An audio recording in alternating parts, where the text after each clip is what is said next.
It's you liberals who have lifted them up, Howard. Paul, you conservatives make a mistake.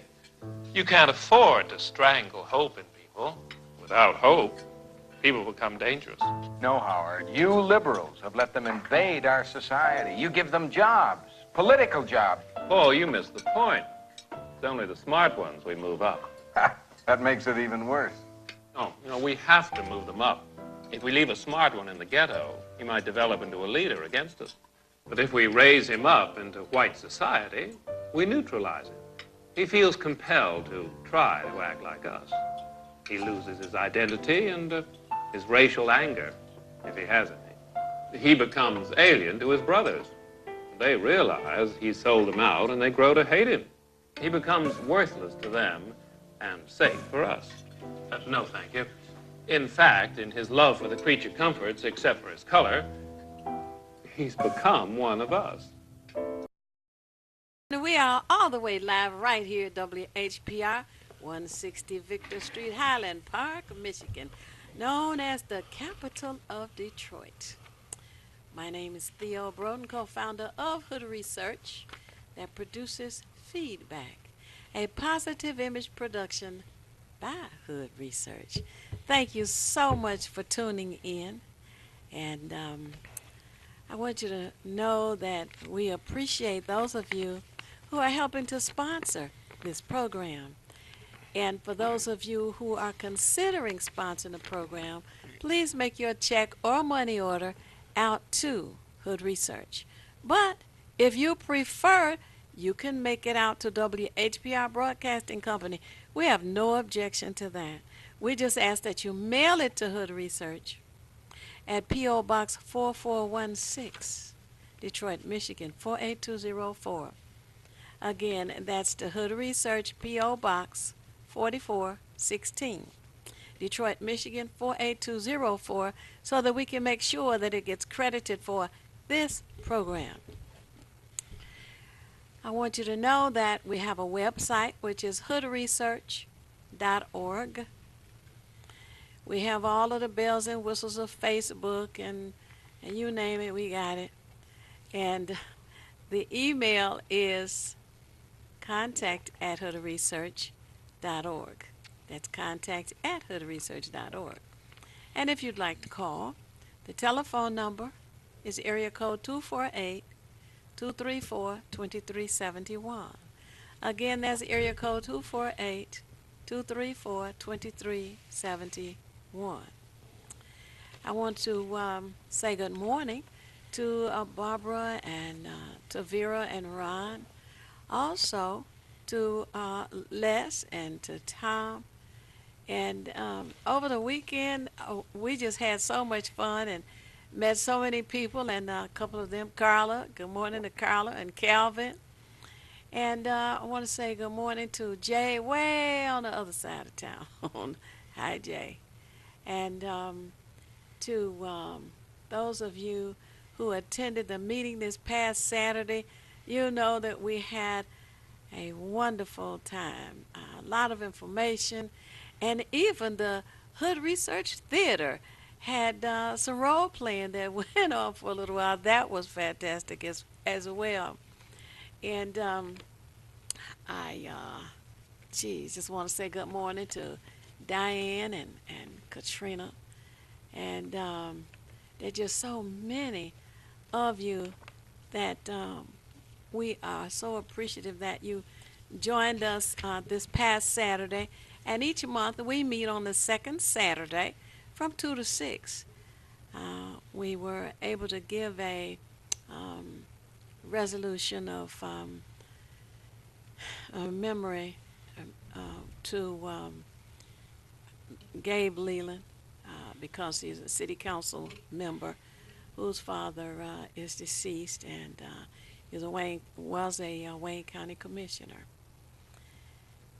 There's so much to talk about or that we shared this past Saturday, but I would like my co-host to say good morning to some folk that he knows. Welcome to the program, and I'd like to give a shout out to Brother Shane I saw over this weekend, and I tell you, I have to just say this, and I'll repeat myself, I'm sure, over and over again over time, that it's so nice to have youth really engaged in politics, knowledgeable about what's going on. So I got a chance Yes. to see and talk with him this weekend. Yeah. And his mother, Jackie, who I'm sure was that influence because she's taught me so much as well. So Mm-hmm. shout outs to her and Ruth Ann and Sister Frida Washington, Sister Sheila Ragland, Brother Smith Bay, very knowledgeable, and many of you may know that when you use the Bay at the end of your name or L, it cites a Moorish connection as well. Mm-hmm. And again, I like to try to associate with a lot of people with knowledge because that's how we build ourselves up. And as many of you know, hood research says if people would do better if they knew better. So that means you got to be in the flow of knowledge. And again, I just like to ask people to have your family, friends, co-workers, neighbors tune in and have pen and paper handy for information you may want to record. Yeah, absolutely. Also, I can't forget to say good morning to Keith. Wake up, Keith. And to Sylvia and Bill. And, it was really a lot of information flowing around this past Saturday. So, the number's here, 868-4336. If you have some information to share, call in and let us know. Sometimes we say it's feast of famine, and today it's you and me. We riding along. We don't stop for anything. But there was some, there was the students in Florida standing up for their rights, and I thought that was wonderful with the massacre of the 17 students in that school, and many more were hurt. Weren't killed, but hey, sometimes um, being alive but being hurt is almost as bad. Traumatizing. We do have a couple of callers. We'll Go just ahead. jump right in. Yeah. Hello, caller. You're on the air. Would you share your name and how you're viewing us, please? Flat Soul, Flat Gold, TV, channel 91 Comcast. All right. What's up? I wanted to share with your audience and you, happy Monday, and Illinois is officially a sanctuary state for immigrants. Oh. Oh. Yeah, so Oh, that's thank good. goodness. I think we need to get officially sanctuary for all the wrong they done did to us as well. Thank you for taking my call. Oh, yeah. Thanks. Huh, that's a good information to know. I had heard that California and the president was giving California a hard time. Of course, there's a large Hispanic community that lives in that state. Also, I want to say that we had two flyers that were shared at the meeting on Saturday that give information about jobs with the city, and the age is from 18 to 20. One of the flyers said today is a deadline. The other flyer said the deadline is the 17th. So what I say is call this telephone number and ask them. If you have some young persons who need to go down and apply, the telephone number is 313, of course, 224-3400. That's 224-3400. And hopefully they can clarify those two conflicting flyers and direct you to the right department. The number again is 224-3400. I thought it was kind of odd that we would have two flyers with conflicting dates.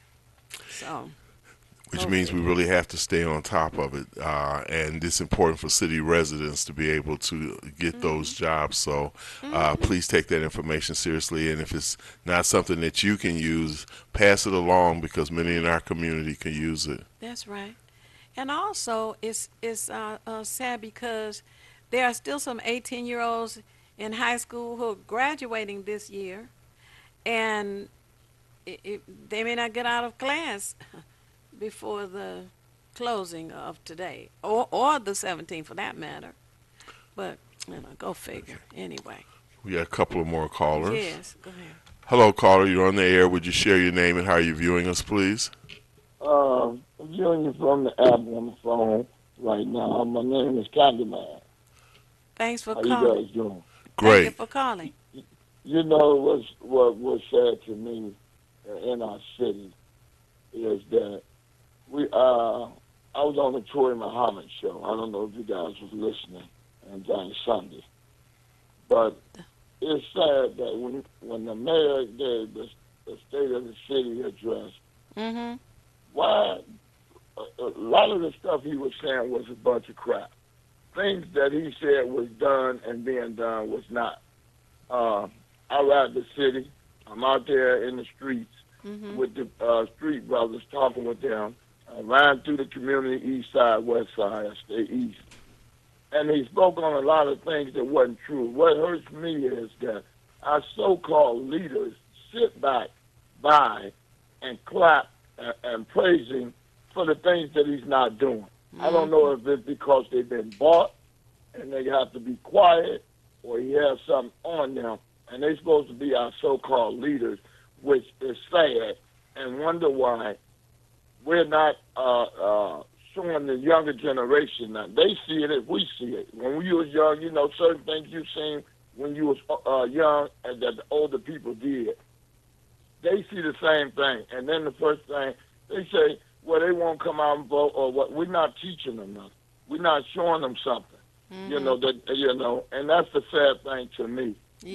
Because I see it now, and it bothers me. So they just wash their hands with a lot of stuff until we have to reach in and show them something and get their attention.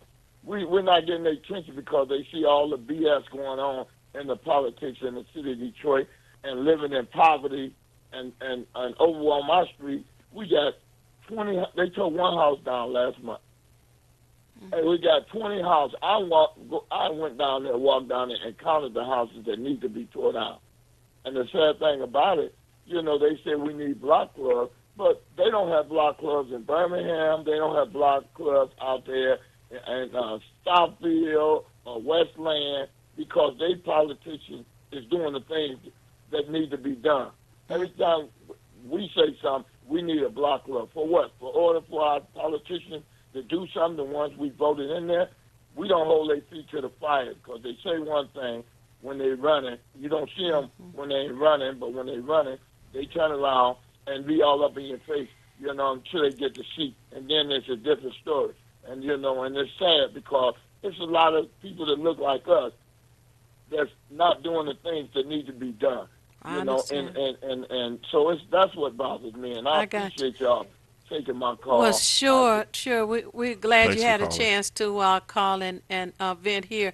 And we invite you to join Hood Research as we come together on a regular basis to strategize about things that we need to change. And one of the things that we need to do is to vet those who are running and encourage those who would be good in those positions to run. But we also have to support them when they decide to do that. We can't just say, oh, go do it, and leave them to go and take care of everything. Like we actually had an opportunity to do with Mayor Coleman Young. Yes, you're correct on that. And the last, and I'm going to move on, let you get to the next call. We have to stop putting so many of us in the race against each other to take away from the ones that we need to put in there that we know really need to run. That's right. So thank you again for taking my call, and y'all have a blessed day. All right, and join us at our next Hood Research meeting. All right, thank you. Bye now. Hello, caller. You're on the air. Would you share your name and how you're viewing us, please? Yes, Lysol calling back. The GrowDetroitYouthTalent.org, the phone number for those city jobs that Theo you just gave out. The flyer did say that these applications were online from January and they'll be on there till March the 17th. But you can go online at gdyt.org, gdyt.org, and you can put those applications online for those who can't get down there. There's a phone number called Elite Campaign. It's 818-3980. It's the 313 number, 818-3980, and they claim that they need help raising Michigan minimum wages, and they're paying about $1,000 a week. So for anyone to see if this is a scam, I just gave the number. So those who want to check it out. Don't forget, Reverend Holly is having a job fair April the 13th. It's from 8 to 3, so it's supposed to be a huge job fair for old and young. So that was just some more information I wanted to pour in. Is that at the here. church? At the church? No, that's what I don't understand, because he said he was in partnership with WC3, so I'm still trying to figure out what location. But if we got time, it's not to the 13th, and we need to find out if it's at WC3 or is it at Considine. Also, there's a black business called, just had it written down, Narrow Way Cafe Shop. Narrow Way Cafe Shop. And these are black youth, and I believe Bishop Merrick's son and others are owning this shop, and you can have events and conferences and meetings, and that they're at 1933 probably 3 Livernois, but the name of it is Narrow Way Cafe and Shop, and it's black owned by youth, young black youth, male and female. Oh, wonderful. Right. Yeah. Okay, that's all. I just One thing quickly. Okay. Would you give that address on Livernois again, please? I believe it's 1933, so it's probably another 3 on there. I didn't, because I only wrote 4 numbers, so it's probably 19333 Livernois. Yes. Narrow Way Cafe and Shop. All right. It will be. It would be very close to 8 Mile Road. Yes. Then okay. In the Avenue Fashion, yeah, I believe it's in that area. Oh, all right. I hope that. Thank you. Thank you for sharing that information. I hope that the people who live in that area and others who like to shop in that area will raise their voices higher and stronger, louder, etc., because that concrete wall in the middle of Livernois dampens the spirit of those who want to go there and shop and perhaps walk across the street. Nobody wants to climb over a concrete wall, no matter how low it is. And then the bicycle lanes and the parking lanes. And, you just have to pray that no fire truck hits anybody or kills anybody going down Livernois. The street is not wide enough for all of that. It was a bad idea from the beginning, and one of the things I do have friends that live in what they call the University District in those homes in that area, and this is a retired city worker who's still very involved in a lot of things. So just hearing this information as well about the Narrow Way Cafe Shop and just things that we need to know, I'm definitely going to spread the word on that because they can engage their neighbors to become a little bit more active. And as the former caller said prior to Slide Soul, the whole idea of keeping feet to the fire, and as you said, Theo, the thought of us vetting people and then not, and as he said, not having the field overrun with potential candidates, which just dilutes the vote, and somebody who is more qualified doesn't get the opportunity to represent the people of the area simply because you got 20 other names in there, and so you can't divide a pie but so many times before you don't really get a slice at all. Yeah, right. Well, speaking of products, I have a African Easy Silk coconut hair conditioner with leave-in. It's a white bottle with green writing, and I can't wait to try it because coconut is good for the skin and the scalps. So many things. Right. So I just want to let you know it's a new product by African Easy Silk Company. And before we go to the callers, I just say this is another opportunity, as we say, cooperative economics, to Yes. support black businesses. Right, right. Help them grow, and then they hire our children or family members, and we expand. As I've said one time, oh wow, the lines are really full now. I'll just say this real quickly that I remember going into a shop in the Eastern Market area, and I was looking for some work clothes because I was working in construction as well. And I remember two Italian guys just talking. One was the owner or one of the people there, workers, and another guy came in, and I just remember it always stuck with me. He says, "You're Italian, Tony, and I'm Italian. We're gonna support each other." And I'm over there looking for things. So hey, let's take that as our motto too. Support each other first. That's right. That's right. And this is a new product, so consider using the new product, coconut hair conditioner. Sounds good. All right. Okay, here we go. Hello, caller. You're on the air. Would you share your name and how you're viewing us, please? Good morning. This is Mike on TV 33 Detroit. Good morning. Thank you for calling. I was just mentioning the cafe the lady was speaking of is on Illinois in Oakland. It used to be the Black Star Bookstore run by Malik Yakini. Oh, yeah. Oh yeah. And it's on Livernois and what? Oakland. Outer Drive. Outer Drive. Okay. Oh, Outer Drive. Oh, right, right. Okay. Well, what I said, down going towards 8 Mile Road. Okay.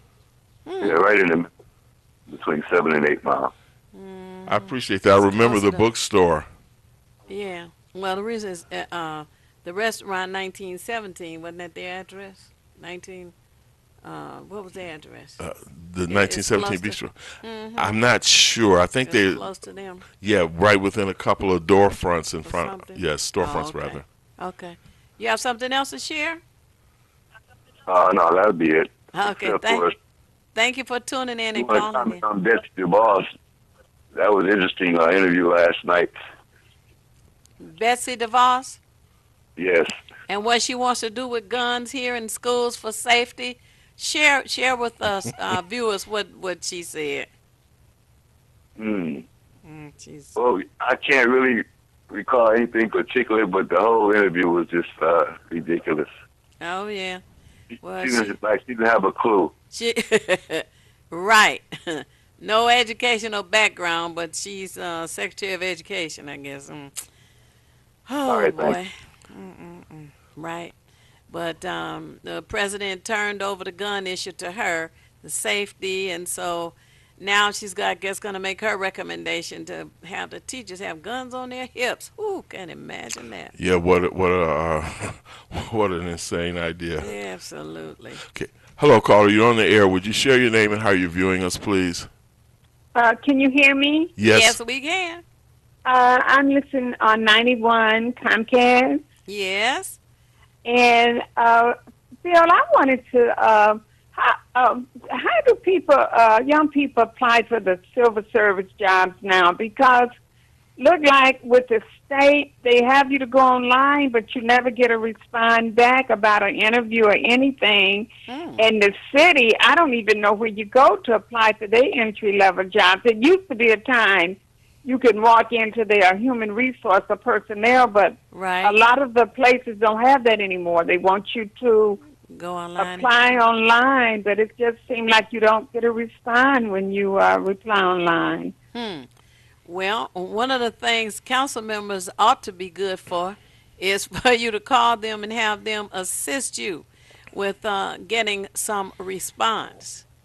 The general number for the council member, any council member, is 224-3443.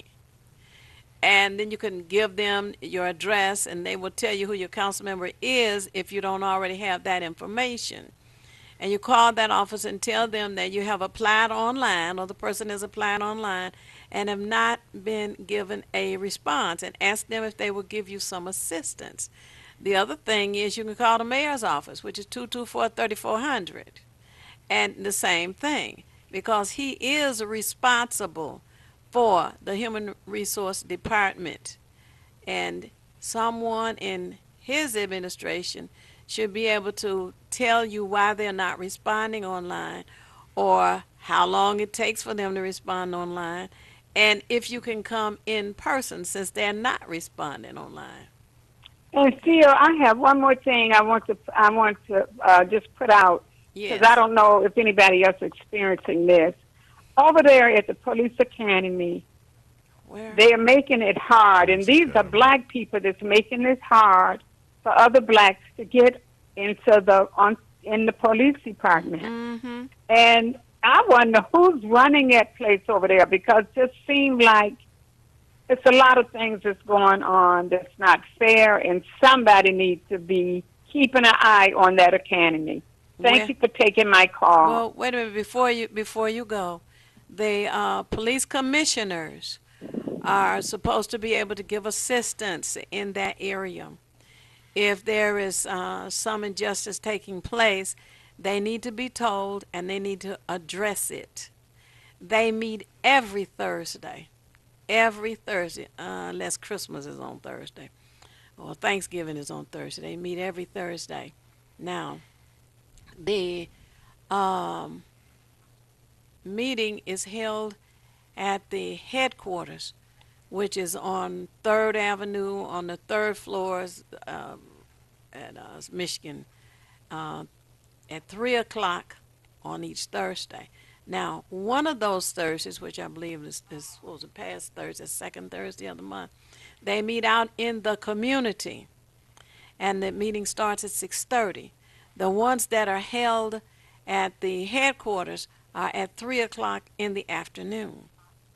So I would recommend that you attend one of those meetings, or more than one, and share with them what's going on in the police department.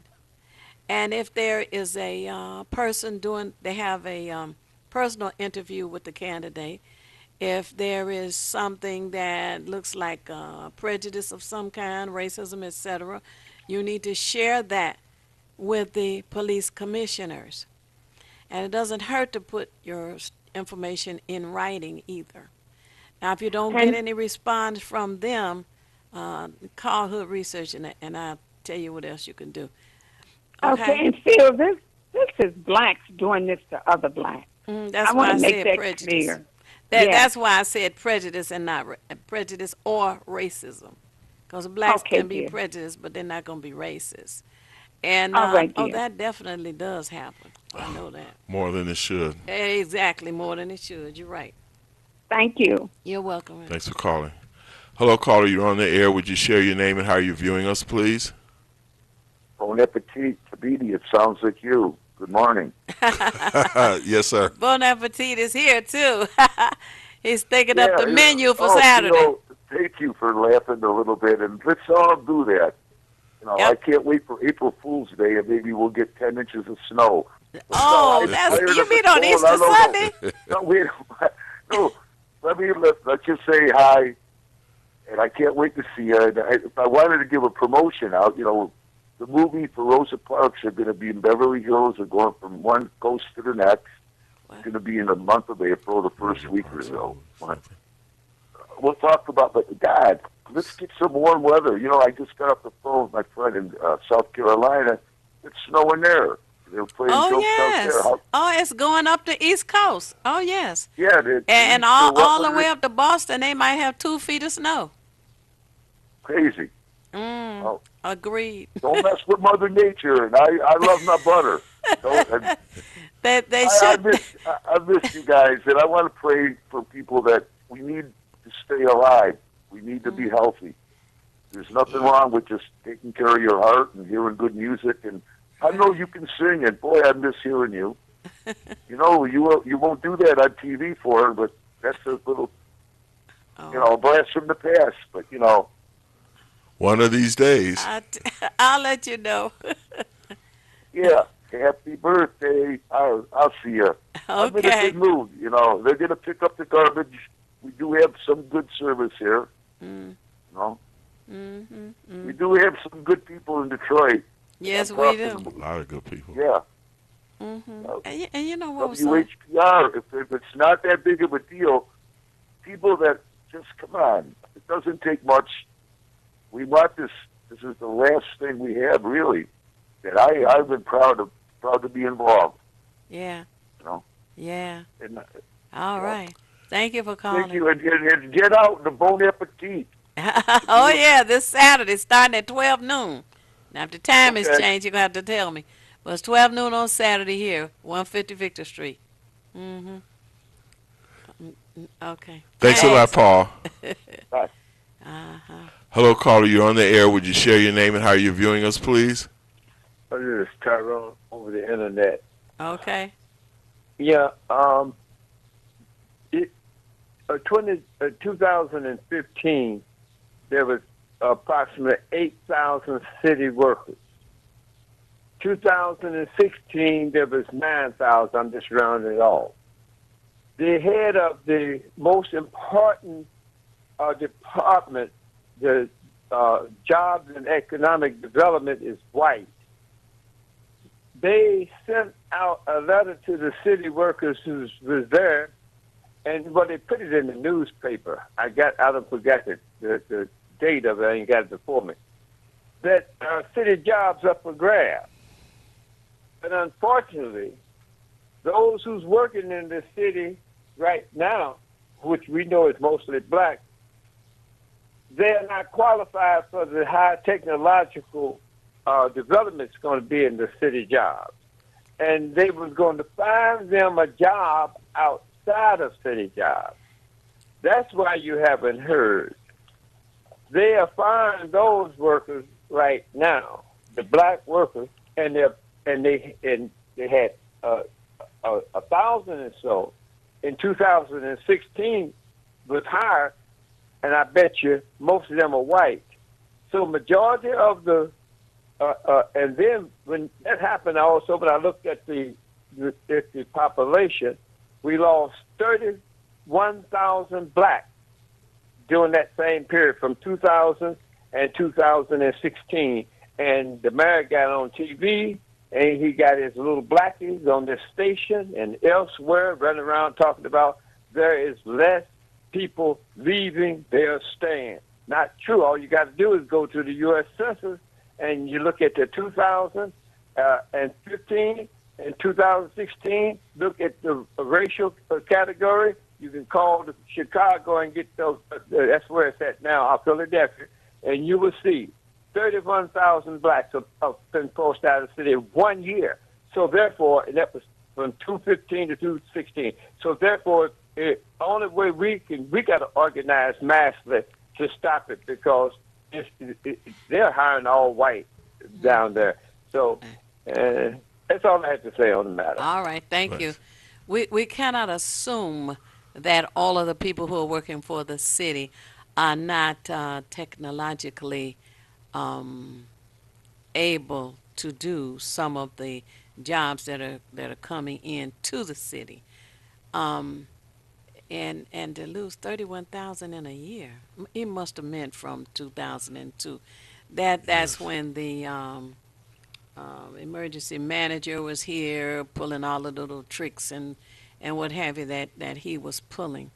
But there are those in media and elsewhere who want to make it appear as if all of the black folk in the city of Detroit are just stupid. And that's not the case. I think you can look at some of the sales of these phones and computers and know that. There are some who are capable but don't have the funds to purchase the new technology, or don't want to purchase a new technology. There are those who go to the library, because the libraries have the computers and all for you to use right there. And I will say this, I'm a friend of the Library for Life, have been since I was in my youth, high school and junior high school days. So yes, and one of the things that gladdens my heart is that when I'm there, I generally see a lot of people, maybe they're on there for jobs or they're on there for information, but our people are very much capable. I mean, that's our legacy from the time of creating civilization in the world. So we're definitely competent in that aspect. It's just a question of being given the correct information and knowing which road to pursue, because our abilities are not limited, but the stereotype or the stigma that's been attached to it, we can't buy into that just because it's prevalent within society that African Americans are this and that, as well as other groups who are marginalized or stereotyped. So we have to be very aware that we have the potential. We just must exercise that. Right.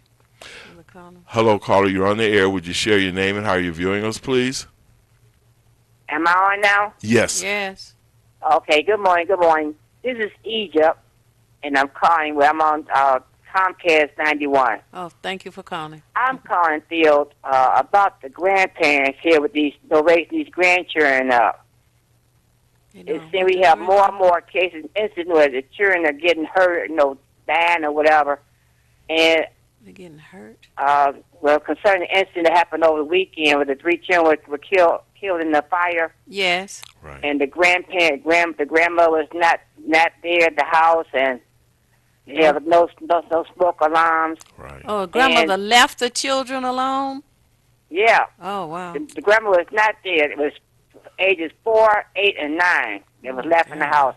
She's supposed to be taking care of 5 children, grandchildren, but it was only 3. Well, it was 2 grandchildren there, and one cousin. I think the little 4-year-old was like a cousin or something. Oh, wow. But raising up 5 children, getting SSI. I know she probably getting SSI at least $2,000 a month in money. And I just understand, how the government can keep letting the grandparents, raise up the grandchildren where, there's too many cases where the children get hurt, and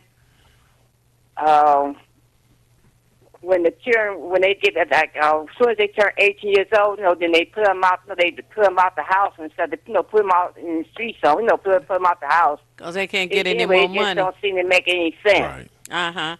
So it seems to be a matter of accountability. That's what it sounds like. Yep. There's nobody monitoring, right? Right. The state, I'm talking about. But it's like they didn't. I guess it's like they just don't care what happened to the children. Oh, God. So I don't know. 3 children.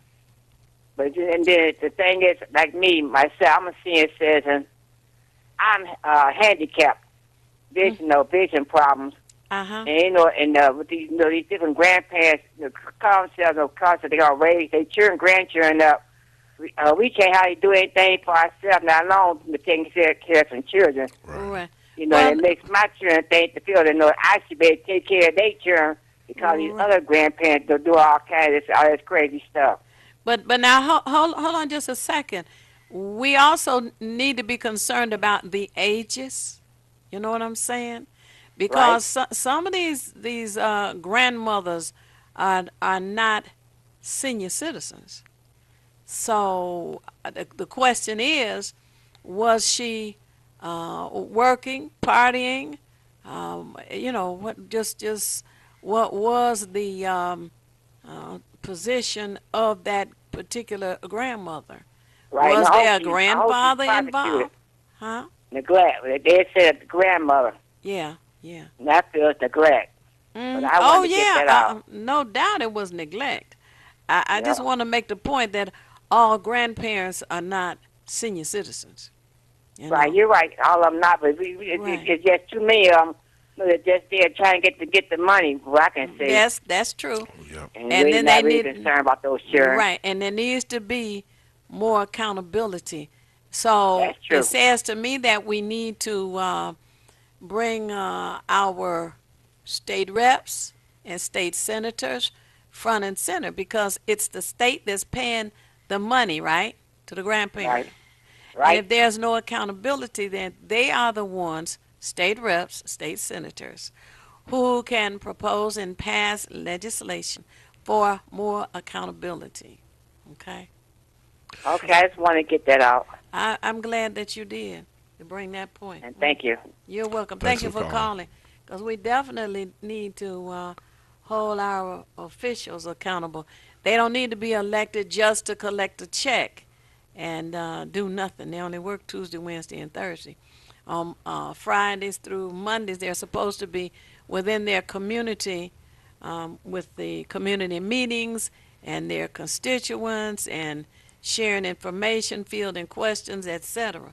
So that's who we need to start with, put their feet to the fire. Yeah, exactly. You took the words out of my mouth reflecting on our earlier caller. We got to put the feet to the fire because if they don't know, if they're not pushed, they're not going to do anything if they don't have anyone who, as the young people say, put them on blast. You have to make what's going on known and then follow up on that so that way they can't sit in their chairs too comfortably knowing that the community is not going to sit comfortably and just let it go. That's right. Yeah. Good morning, Michael and Rosa. Hello, call in. Oh, I'm sorry. Go ahead. Hello, caller. You're on the air. Would you share your name and how you're viewing us, please? You're on the air, caller. Okay, maybe you're listening to your thing. We'll have call back. But I wanted to go to a point you made earlier, Theo, about when we think about the children in Parkland where the shooting took place, 17 students died. And what I find interesting is that and I feel good about it too, but I'm wondering if there's a motive on the part of let's say part of the Florida legislature. And what I mean by that is that the children stood up and let their voices be known. They said, we're going to walk out and we're going to do this. And what was interesting about that is that, I don't know if there's a side note in that these students, because this was, I believe, high school age, will soon be voters. And since they amassed the way they did, maybe the people in the legislature, because I think they banned bump stops, they moved the age up from purchasing, I don't know if it's all firearms or just certain firearms from 18 to 21. And of course the NRA is going after them, saying that but they knuckleheads anyway, so it don't really matter. But I'm wondering if the legislature in Florida was motivated by the idea that these will soon be voters, and if we don't do anything to show that we're in support of their cause, when they do turn 18 in a year or two, they will remember us and we won't have a job. So sometimes you never know what motivates them. Was it their heart or their political careers? I don't know. Me, I've got a little skepticism about certain things. Well, not in that order. Political career probably first. Yes. And I do think that there are some legislators who care. Right. They don't seem to be enough, but, Yeah, we got to start somewhere. Okay, here we go with the Go ahead. next caller. Hello, caller. You're on the air. Would you share your name and how you're viewing us, please? Hello, caller. You're on the air. Next. Okay. Okay, so and the other thing that struck me as well, like they had Betty DeVos, as they say, speaking, but when she went to Parkland to begin with, it was for a photo op. It wasn't for showing any kind of compassion or concern, because when they asked her certain questions, she was just about as naive as somebody who just got in this country, which I believe she's like that anyway. We know, like Ben Carson and the rest of the administration, which it seems like most of them are bailing out left and right. Every time you turn around, somebody else is leaving, and I think this is he's been rated the worst president, going all the way back to Washington. That's a whole lot of people. There's the first president. Oh, my goodness. Yeah, this was some information I picked up, and his rating has been low, so he's still in campaign mode. I really don't like I can only trouble myself to listen to a few minutes of what he says, because I see his empty rhetoric and gesturing and posturing and showboating and that whole carnival barker thing. He said, yeah, can you believe it? He goes through his little physical gyrations and everything. And I've looked at the people behind him and some of those things, and some of them seem to be dumbfounded because they're like, what did he just say? Right. He didn't say that 10 minutes ago. Wow. Yeah. What a flip-flop. There's a tracking system for his lies, and now they're up to 3,000. Wow. And he's going to be in the Guinness. In the Guinness book, absolutely. And if they didn't have that category before, it'll be a new category worth putting in the Guinness book. Never to be broken, Yes. most likely. And he's got nerve because in China they're talking about eliminating the process of the head of the country to I forget now, it's 5-10 years, and they want to have lifelong president. China's Okay, considering the same thing. and he will be in China, right? The dictator posture will come out. Now, Donald Trump heard about this. Now, all of a sudden, he's talking about being president forever. I'm like, oh, Lord, help us. Can we go back to I can't imagine anybody going along with that. Well, his supporters are going to go nuts then if that's the case, because, and I'm going to go to the next caller, but I remember hearing a statistic recently when they talked about people who were getting the electronic bridge cards and a few other things, and the percentage of Caucasians may have been in the 60 or 70% range, where African Americans who were receiving the same benefits were like 20 or 30. So the people that support him don't realize that they're going to get wiped out, and they're going to be getting this government cheese and this no name, all kind of stuff that's going on. It Right, just and seems to be. unfortunately, our people buy the stereotype that there are more black people on assistance when that's a flat out lie. But go ahead. Yeah, we got to educate ourselves. Another one, yes. Okay, go ahead. Okay. Hello, caller. You're on the air. Would you share your name and how you're viewing us, please? Yeah, this is Tyrone calling back again. I You know, expected it. when I said, Theo, that it was 31,000, Yes. I meant, but let me give you the numbers. The Chicago number is area code 603-288-9200. The Philadelphia number that you can call and they'll send it to you free. 215 is the area code. 817-1800. Now, when you get that, and I ask people to please, because it's very important. All this job stuff they're talking is not for us, because when you look at, because they're putting us out, and that's why he had nothing to talk about but children, which he's not. We didn't elect him to be over the school board. We are ran by de facto government. The garbage pickup, they're doing government jobs. Government is a service institution. And when you look at Cobo Hall, or the zoo, Belle Isle, you look at Eastern Market, you look at the Department Institute of Art, that's the Detroit Institute of Art, and you look at those things, you see that they already done replaced us, and possibly they need us in the Institute of Art and the Historical Museum or something like that. They already replaced us because they gave those jobs to the suburbs to expand their tax base so they could pay the infrastructure out there. That was the problem. Not Detroit all the time, but we didn't have no leaders who looked at, you got some come on this air and say, oh, you throw those numbers around, Tyrone. If you don't do statistical math, you can't know what's going on. And that's what the mayor's playing on us when he told us that less people leaving in the population when you can go check it for yourself. When you go and call the Bureau and you'll see 31,011, being exact, was forced out of this city in 1 year. In the three states? No, in Detroit alone, Detroit City. And all they got to go and say, then call me back and tell me, Tyrone, you're a liar. You could call me back and tell me that I've told the truth, and you're going to start looking at numbers from now on. Call Chicago, it's free, and ask them to send it to you. Population trend of Detroit City, not Metro. Population Detroit City, and they'll send it to you. Okay, now. So wait a minute. What do we have left? How many people are working for the city now? About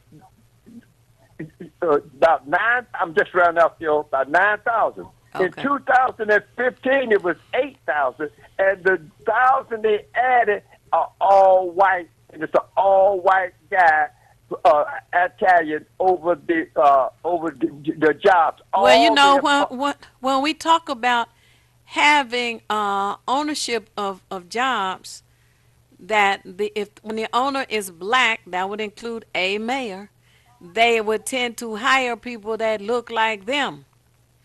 And when we had the election this past November, that information was shared, but we had somebody out there preaching. It's not, what? How did he say it? It's not the white one, it's the right one, or something stupid. So now that he helped to get not the white one, but the right one, we see now the results of that is privatization and hiring of people that look like him. Yeah. Right.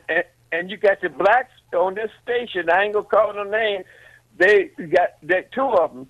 All they doing, and you got one calling their job lady. And we know job fairs are fake.